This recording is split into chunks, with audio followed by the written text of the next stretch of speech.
नमस्कार, स्वागत है आप सभी का। यूपी लेखपाल भर्ती में परीक्षा में फर्जीवाड़ा को लेकर के यहाँ पर आप देखेंगे आज के डेली न्यूज़पेपर में कई जगह दिया हुआ है।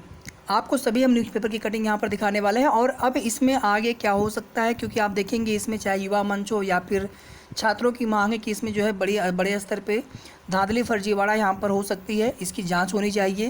तो क्या अब यहाँ पर परीक्षा को रद्द कर दोबारा से एग्ज़ाम करवाए जाएंगे? इसमें कहीं ना कहीं जो मेहनती अभ्यर्थी होते हैं, कोई 100 किलोमीटर, कोई 150 किलोमीटर, महीनों की सालों की तैयारी, परीक्षा दी है, फिर दोबारा से परीक्षा देना कहीं ना कहीं उनके लिए बहुत कष्टकर साबित होता है। इसमें तो जितने भी फर्जी तरीके से जो भी ये नकल की कोशिशें हो रही थी, इसको पूरी तरह से रोका जाना चाहिए था। बात करेंगे आगे, और इसी के साथ एक भर्ती और भी है यूपी एएनएम 9212 रिजल्ट को लेकर के। हालांकि इसके साथ अभी 3-4 रिजल्ट और भी हैं। लोअर का है, जूनियर असिस्टेंट का है, जेई का है, कंप्यूटर ऑपरेटर का है। और ये सभी रिजल्ट ऐसे हैं जिनको आयोग चाहे तो बहुत जल्द जारी कर सकता है, लेकिन जो रिजल्ट 1 महीने में आ जाना चाहिए वो रिजल्ट सालों साल में ये लोग नहीं दे पाते हैं। कल हमने जो परीक्षा केंद्र पर, जहाँ पर आप देखेंगे कि उस एक चीट भी चिपकी हुई थी आंसर की वाली, क्वेश्चन बुकलेट के साथ में। और जो कक्ष निरीक्षक थे उसमें जो महिला और एक पुरुष का कक्ष निरीक्षक, वो लोग आपस में ही हाथापाई करने लगे थे। बाद में जो निरीक्षक पुरुष था, उनकी जो भूमिका उसमें संदिग्ध पाई गई, उनकी भी गिरफ्तारी हुई है, उनके खिलाफ भी केस दर्ज हुआ है। और जो उसमें परीक्षार्थी हैं उनके खिलाफ भी, प्रधानाचार्य के खिलाफ भी। यहाँ पर देखिए आप सभी, लेखपाल भर्ती में सेंधमारी नाकाम, मास्टरमाइंड समेत 24 गिरफ्तार। मतलब कहीं पर भी पेपर लीक को नहीं माना जा रहा है। कल भी हमने कहा था कि जब तक सरकार, आयोग पेपर लीक को नहीं स्वीकार करेंगे तब तक परीक्षा रद्द नहीं होने वाली है, बशर्ते उसमें जांच होती रहेगी, गिरफ्तारियां होती रहेंगी, एसटीएफ अपना काम करती रहेगी। एसटीएफ की बड़ी कार्रवाई, सरगना प्रयागराज का विजयकांत। आप देखेंगे कि जो पहले एक केएल पटेल, जो 69,000 शिक्षक भर्ती में धांधली के मास्टरमाइंड, और यूपी टेट में भी देखेंगे कुछ इसी प्रकार से बहुत सारे लोग पकड़े गए थे। तो बताया जा रहा है कि ये भी उसी में रिलेटेड है। सालवर गैंग से जुड़े 5 प्रयागराज से, 6 लखनऊ से गिरफ्तार। नरेंद्र भी दबोचे गए। यूपी एसटीएफ ने बड़ी और चौतरफा कार्रवाई करते हुए रविवार को राजस्व लेखपाल भर्ती परीक्षा में सेंधमारी की कोशिश नाकाम कर दी। तो इसको तो पेपर लीक कहीं से भी नहीं माना जा रहा है। आप आगे भी देख लीजिएगा, न्यूज़पेपर कटिंग में लिखा हुआ भी है कि पेपर लीक नहीं हुआ है।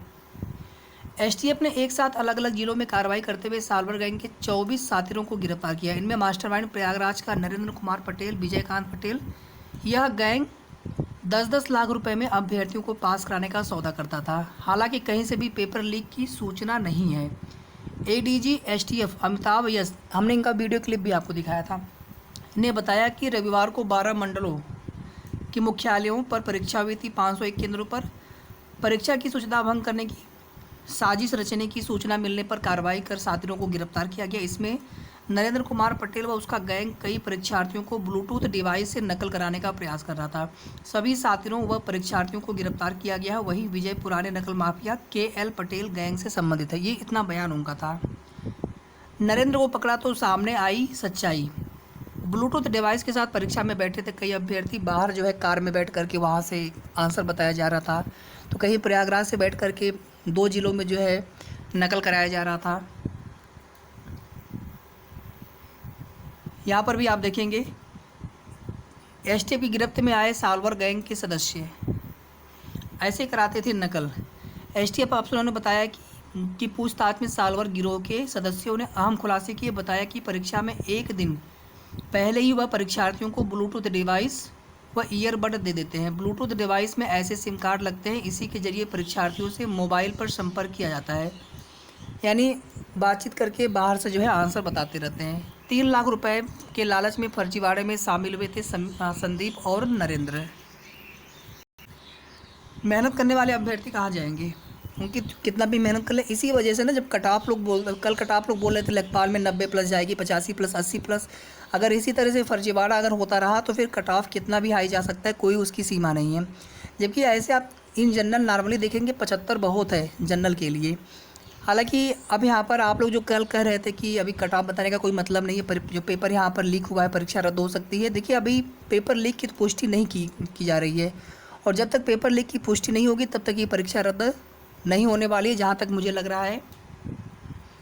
यहाँ पर भी देखिए पेपर लीक नहीं हुआ है। अधीनस्थ सेवा चयन आयोग के अध्यक्ष प्रवीण कुमार जी ने कहा कि 501 परीक्षा केंद्रों पर परीक्षा हुई, किसी भी केंद्र से प्रश्न पत्र लीक की शिकायत नहीं मिली है, किसी भी केंद्र से, टोटल 501 केंद्रों में से। सालवर गिरोह का सरगना समेत 6 गिरफ्तार, नैनी से गिरफ्तार, एक फरार भी इसमें है। झूंसी से गिरफ्तार, फाफा मऊ से पकड़े गए। 15 ब्लूटूथ डिवाइस और 6 सिम कार्ड बरामद। गोल्डन चिप कार्ड और ब्लूटूथ डिवाइस से नकल। हाई टेक्नोलॉजी से लोग लैस है, पूरी तरह से इनको नॉलेज है किस प्रकार से क्या करना है। 16 मजिस्ट्रेट 4 एजेंसियां, फिर भी लगी सेंध। 147 पद लेखपाल के कुल प्रयागराज में है। घुसपैठ होना इन एजेंसियों पर सवाल खड़ा करता है, किस प्रकार से ब्लूटूथ डिवाइस लगा करके वो परीक्षा केंद्र के अंदर गए हैं, क्योंकि आप देखेंगे बाहर जो है बाकायदा जांच की जा रही थी। अगर आपके जेब में एक सिक्का भी है या पेन भी है, उसमें अगर वो कहीं पर भी उस प्रकार की चीज़ें तो तुरंत उसमें मालूम पड़ जा रहा था। उसके बावजूद आप देखेंगे एक दो जगह आप देखेंगे एक छात्र ने शिकायत भी की है, पत्र भी लिखा है, उसमें क्वेश्चन पेपर बुकलेट जो है उसका सील थोड़ा सा डैमेज था, यानी क्वेश्चन पेपर वहाँ से देखा गया हो ऐसा लग रहा था, क्योंकि बिना क्वेश्चन पेपर देखे फिर उसका आंसर की कोई बाहर से पहले से उसके पास तैयार रहा होगा। ऐसा था नहीं कि तुरंत जो है आंसर की वो करके बता रहा हो, तुरंत बताने वाले भी हो सकते हैं, बट ये जाँच चलती रहेगी। STA पे देखिए इसमें क्या होता है। आप देखेंगे हर केंद्र के लिए स्टैटिक मजिस्ट्रेट होते हैं। कार्यदायी एजेंसी ने भी हर केंद्र पर एक प्रबंधक अपनी ओर से तैनात किया था। पहली एजेंसी प्रश्न पत्र प्रकाशित कराती है, दूसरी और इसे कोषागार पहुंचाती है, दूसरी इसको जो है परीक्षा केंद्रों पर परीक्षा कराती है, तीसरी जो है एजेंसी इसकी वीडियोग्राफी कराती है, बायोमेट्रिक उपस्थिति लगवाती है, चौथी एजेंसी होती है जो प्रश्न पत्र को सील कर उसे लखनऊ अधीनस्थ सेवा चयन आयोग तक पहुँचाती है, OMR शीट वगैरह। इसके बाद भी ऐसे नकल माफिया की घुसपैठ होना इन एजेंसियों पर सवाल खड़ा करता है। ऐसा लगता है जैसे सब आपस में मिले हुए हों, हालांकि मैं कह नहीं रहा हूँ, लेकिन जिस प्रकार से चीज़ें हैं और साक्ष्य के आधार पर ही कोई भी चीज़ें यहाँ पर कहा जा सकता है।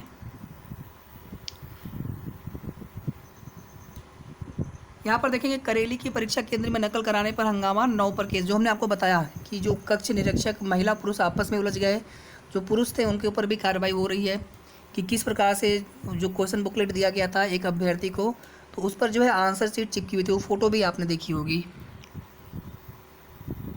नकल के लिए बाहरी की लगाई गई ड्यूटी।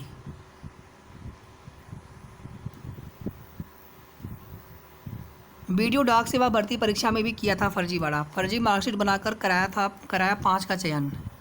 यहाँ पर देखिए ये वाला, ये भी कल वायरल, ये सब चीज़ें हम आपको दिखा चुके हैं कल रात वाले वीडियो में। महिला परीक्षार्थी को नकल कराने पर हंगामा, प्रधानाचार्य समेत 9 पर केस। यहाँ पर देखिए आप सभी सांख्यिकी के सवालों ने उलझाया। जो ग्रामीण प्रवेश योजनाएं वाले सवाल थे उसमें काफ़ी ज़्यादा सबके सवाल गलत हुए हैं। और यहाँ पर अगर आप देखेंगे संतुलित रहा पेपर, कट ऑफ 73 से 80 अंक तक जाने की उम्मीद। तो 73 से 80 तक की रेंज इन्होंने बता दी है। 1 2 3 नंबर का रेंज होता तो समझ में आ जाता, बट 73 से 80 तक।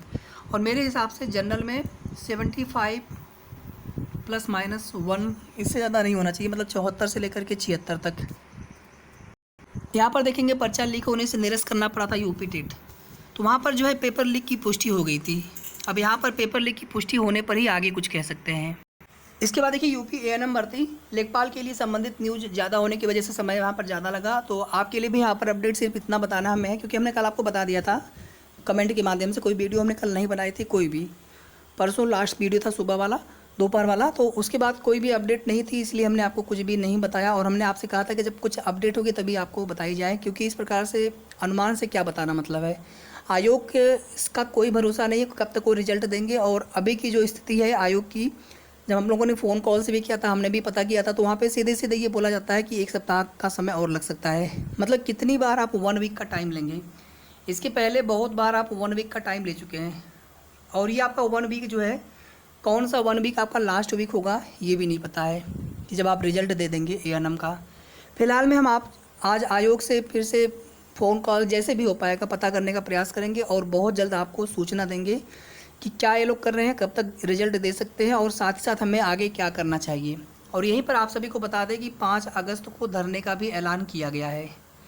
आज के लिए ट्विटर कैंपेन के लिए बोला गया था, अगर आप लोग रेडी रहेंगे तो अभी भी समय है, हम लोग किसी भी समय कर सकते हैं, दोपहर को या शाम तक कर सकते हैं, या सुबह भी किया जा सकता था, बट तैयारी हमारी तरफ से हो नहीं पाई। और अगर आप लोग रेडी रहेंगे, कोई भी एक बंधु या कोई भी अगर जो आगे लीड करना चाहता हो, आप कोई भी एक हैशटैग आप खुद बना कर दीजिए या फिर हम दे देंगे, और उसी हैशटैग को जो है सब लोग ट्वीट और रीट्वीट करेंगे ज़्यादा से ज़्यादा, ताकि वो हैशटैग ट्रेंडिंग में आए, और एटलीस्ट टॉप में ट्रेंडिंग में अगर आ जाए क्योंकि यहाँ पर लगभग जो है 13-14 हज़ार अभ्यर्थी हैं। अभी तो सब लोग अपने आप को एलिजिबल मान रहे होंगे, इसलिए सभी जितने लोगों ने डीबी कराया होगा, जिनका डीबी हुआ है, वो तो बात की बात है कितने लोगों का डीबी एक्सेप्ट हुआ होगा, क्या हुआ होगा। एलिजिबिलिटी वाली बात मैं कर रहा हूँ, बाकी डॉक्यूमेंट्स वाली बात मैं नहीं कर रहा हूँ। डॉक्यूमेंट्स में छोटी मोटी गलतियों की वजह से किसी का डीबी रिजेक्ट नहीं होता है। बाकी जिनकी एलिजिबिलिटी इस भर्ती में नहीं है, तो वहाँ पे आयोग का जो भी डिसीजन होगा, तो कोई भी बंधु अगर लीड करना चाहते हैं, कोई भी बहन, तो आप हमें हैशटैग आप कमेंट में ही प्रोवाइड करा दीजिए, ठीक है। तो हम उसी को लेकर के आपका ही हैशटैग हम उसको ट्वीट और रीट्वीट करने के लिए, ट्विटर कैंपेन के लिए हम फिर से वीडियो तुरंत बना देंगे, ठीक है। कमेंट कर दीजिएगा कोई भी अगर आप बताना चाहते हो, और कोई एक ही हैशटैग हम लोग करेंगे यूज, अलग अलग हैशटैग से कोई मतलब नहीं होगा, ठीक है। तो जल्द मिलेंगे नेक्स्ट वीडियो में। वीडियो को आप लोग लाइक और शेयर ज़रूर कर दिया करिए। धन्यवाद।